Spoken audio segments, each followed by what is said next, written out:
¿Qué tal, congresista? ¿Cómo está? Muy buenos días. Buenos días. Muchas gracias por la entrevista. Y bueno, sí, le preguntaría más bien qué es lo que dije. Dice, ¿Qué estaba cuestionando? sí, dice, la propiedad es un robo. 5.000 años lo demuestran. La propiedad es el suicidio de la sociedad. La posesión es de derecho. La propiedad es contra derecho. Suprimid la propiedad conservando la posesión y con esta modificación habréis eliminado el mal de la tierra. Bueno, esta es una cita de Jacques Proudhon. Es una cita de, bueno, Proudhon es un filósofo anarquista. Sí. Dicen que es el padre y fundador del anarquismo, ¿no? Bueno, Bakunin también, ¿no? Digamos, en Rusia, pero Proudhon en Francia.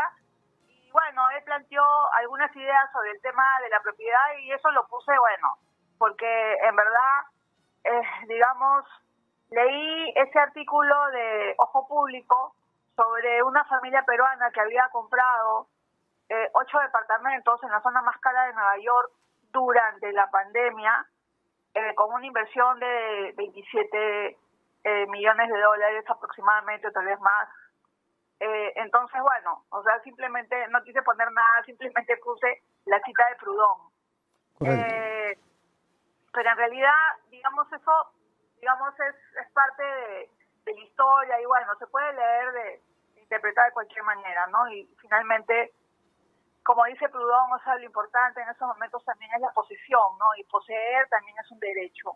Nosotros tenemos el derecho a la posesión. Claro. Bueno, pero más allá de la cita de Proudhon, más allá del cuestionamiento de la propiedad o no, a mí me parece que, digamos, que se haya dado esa situación de la compra de 5 departamentos en Nueva York por un grupo, por una familia peruana, no un grupo, sino una familia peruana, es chocante porque estamos viendo que la gente de Huancavelica se lanza a la carretera central para ir caminando hasta Huancavelica. Los de Cajamarca se están yendo por Panamericana Norte caminando a Cajamarca.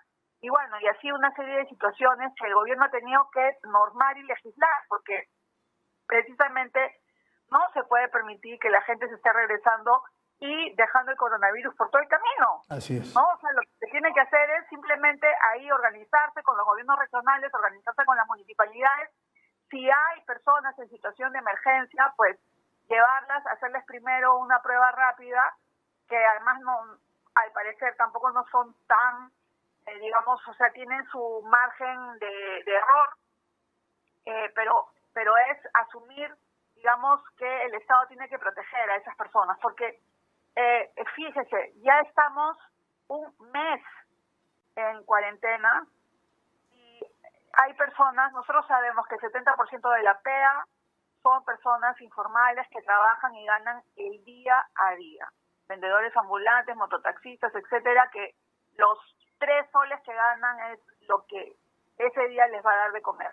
Entonces, ante esa situación y ante la situación de que todos esos trabajadores no están procurándose un sustento diario, pues entonces el Estado tiene que tomar una decisión, ¿no?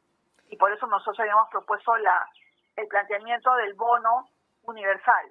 Por otro lado, entiendo que el FREPAP ha presentado un proyecto de ley que hoy día en la tarde lo vamos a ver en Junta de Portavoces para poder ver si es que pasa o no pasa a debatirse en el Pleno. Y ese proyecto del FREPAP es un proyecto sobre impuesto a las grandes fortunas. Y bueno, yo tengo algunas discrepancias, digamos, con los montos, pero en términos generales me parece que es importante plantear esa idea y es importante debatirla en el ámbito de lo público. Estaba viendo aquí, mientras usted hablaba, un cuadro interesante. Claro, no necesariamente tiene que ser fiel reflejo de la realidad, pero por ejemplo, en una lista decían, Rodríguez Pastor tiene una fortuna de 4.000 millones de dólares. Eduardo Belcor, a través de la empresa Belcor, tiene 2.000 millones. Ana María Brescia, 1.500 millones. Vito Rodríguez, 1.500 millones de dólares también. Rodríguez, 1.400 millones. Hochschild, 1.100 millones. Es, entre otros, ¿no? Esa es, digamos, la agrupación de grandes fortunas a las que se les puede o debe imponer el impuesto a los ricos, como se ha denominado. Bueno, exactamente, claro, por supuesto. O sea, por eso este impuesto está pensado y enfocado no en las empresas, no en las empresas, sino en las personas que reciben, digamos, los beneficios de esas empresas, ¿no? En las personas que son los asociados de esas empresas y que van a acumular una fortuna personal. Esa es la idea, ¿no? Y bueno, nosotros sabemos ya, la revista Forbes publica todos los años los ricos más ricos del mundo, en fin. Y a mí me parece de justicia que se redistribuya esa riqueza, ¿no? O sea, no le va a hacer nada mal a una persona que gana esa cantidad de dinero que pague 2.5% o 1.8% al Estado peruano para que esa fortuna, o sea, para que regrese a las arcas del Estado y el Estado pueda gastar en las personas que no tienen. Muy bien, clarísimo. Por eso, o sea, sí, siga. No solamente que quería, digamos, aclarar que no estamos poniendo un impuesto a la riqueza o a la producción de riqueza, sino es un impuesto a las grandes fortunas. Correcto, ¿no? correcto. Esa es la idea. Y en ese sentido yo sí, mire, la verdad que estoy bastante gratamente sorprendida de los colegas del CEPAP, porque sobre todo de la vocera de María Teresa, porque ellos son muy serios. O sea, puede ser que técnicamente no sean tan buenos, o sea, quizás requieren un empujón técnico un poquito más allá, ¿no? Pero yo, durante todas las veces que hemos tenido reuniones de la vocería, ella, en primer lugar, exige puntualidad, exige que a lo que nosotros nos comprometemos debemos de continuar con eso, y a mí me parece que son prácticas básicas, y fíjese, es la única mujer vocera titular. Y bueno, nosotros no compartimos muchas cosas porque tenemos muchas diferencias políticas, pero yo sí, en verdad, a mí me parece muy importante que más allá, digamos, de los frentes políticos y de las etiquetas políticas, hoy en día todos los peruanos necesitamos unirnos y necesitamos apoyar a la locomotora que es el Poder Ejecutivo. Por eso nosotros en el Congreso le dimos la facultad legislativa, ¿no? Y además también aprobamos el tema de control concurrente, pero más allá de eso, también lo que a nosotros nos toca es decirle al Poder Ejecutivo, disculpa, pero esto lo estás haciendo no tan bien en este momento. Y por eso se tienen que plantear algunas medidas urgentes. En este momento, o sea, estamos en que se tiene que tomar la decisión si se sigue con la cuarentena o se levanta la cuarentena. ¿Usted qué piensa? ¿Que va a continuar, que va a haber una tercera ampliación o que termine el 26 y empiezan las restricciones? Claro, lo que pienso es que va a continuar la cuarentena por sectores, ¿no? Ya. Tal vez en Lima va a continuar la cuarentena, porque somos el lugar del Perú más afectado.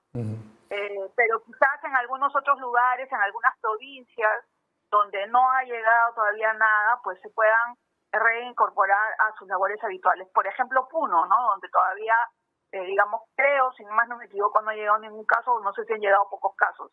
Pero lo que sí, también, bueno, un colega de mi bancada, un compañero congresista de Puno me decía, ayer se fue a su tierra y me dijo que con mucha pena ve que hay mucha gente caminando de Arequipa a Juliaca. Muy bien. Ese es el grave problema, porque esas personas están llevando el virus. Muy bien. Entonces, es una situación muy difícil para todos los peruanos y si se alarga la cuarentena, vamos a tener más peruanos que no están teniendo ingresos, y por eso es que nosotros habíamos planteado lo del bono, porque ese bono, que es un bono no focalizado, que es un bono universal, para que mayor cantidad de peruanos puedan acceder a él, va a permitir que la gente pueda mantener la cuarentena durante un tiempo más. Muy bien, congresista, considerando la primera parte de la entrevista, es un tema anecdótico, pero permítame regresar a ese tema anecdótico. Dejando de lado la cita al filósofo anarquista, ¿usted cree o no cree en la propiedad? Bueno, no es que hay que creer o no creer, porque es como si me pregunta como si cree o no cree en Dios. La propiedad existe, ¿no? Ahora, yo soy una persona... ¿Piensa que la propiedad en el Perú, por ejemplo, para hablar del Perú, la propiedad es importante? Bueno, a ver, muchas personas han planteado y plantean como meta de su vida, por ejemplo, tener una casa propia, ¿no? Y eso, en verdad, para muchas personas, incluyendo, por ejemplo, muchas personas de mi propia familia, es como un elemento fundamental, ¿no? Y yo en ese sentido, bueno, mi posición es una posición peculiar, digamos. ¿Cuál es? Porque personalmente yo pienso que debemos de poseer algo, pero no necesariamente que sea nuestro, ¿no? Ajá. Ahora, esta es una situación más compleja. O sea, a mí me interesa pensar y repensar en estos momentos en diferentes tipos de propiedades colectivas que están funcionando, ¿no? Por ejemplo, los cafetaleros de Jaén. No, yo he estado en Jaén con los jesuitas, donde tienen un centro de acopio de café que es una cooperativa. Claro, yo le entiendo, pero usted no cree en la propiedad individual, eso es lo concreto.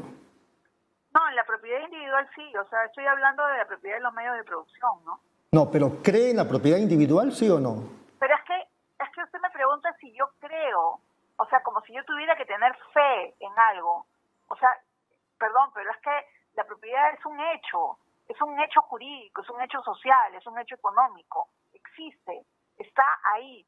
Las personas funcionan alrededor del tema de la propiedad. Lo que yo he planteado es que se debe cuestionar también el tema de la propiedad y, en todo caso, cuestionar el tema de las grandes fortunas y de la acumulación de la riqueza. Es otra cosa. Muy bien, congresista, ha sido muy amable, muchas gracias. Muy amable. Muy gentil. Ha sido la congresista Rocío Silva Santisteban. Nos vamos de inmediato a la pausa, señores. Regresamos en unos momentos.